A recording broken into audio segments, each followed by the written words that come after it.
SRH వాళ్ళు David వార్నర్ని black చేశారు. David Warner నిన్న ఒక స్టోరీ పెడితే నాకే ఏడుపు వచ్చింది భయ్య. ఎస్ఆర్హెచ్ వాళ్ళు నన్ను ఎప్పటికీ అన్బ్లాక్ చేయరు అని నిన్న డేవిడ్ వార్నర్ పెట్టిన స్టోరీ చూస్తే ఎంత బాధేసింది. 2014లో ఎస్ఆర్హెచ్ తరపున డేవిడ్ వార్నర్ ఆడడం మొదలుపెట్టాడు. 2016లో ఎస్ఆర్హెచ్కి కెప్టెన్గా ఫస్ట్ కప్ గెలిపించాడు.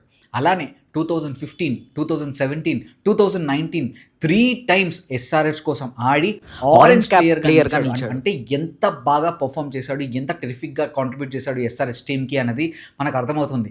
కానీ అలాంటి డేవిడ్ వార్నర్ని 2021లో పూర్ ఫామ్ ఉందని మిడిల్ ఆఫ్ ద సీజన్లోనే కెప్టెన్సీ నుంచి రిమూవ్ చేశారు. నవంబర్ 30th, 2021లో ఎస్ఆర్హెచ్ టీం నుండి డేవిడ్ వార్నర్ని సాక్ చేశారు.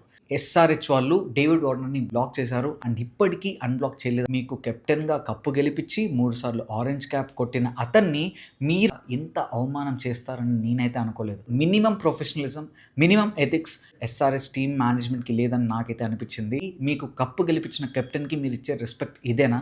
ఇంతకీ ఎస్ఆర్హెచ్ వాళ్ళు డేవిడ్ వార్నర్కి చేసింది మీరేమనుకుంటున్నారో కామెంట్ సెక్షన్లో మెన్షన్ చేయండి. David Warner, you're such a great player. You are in our hearts forever and we love you so much.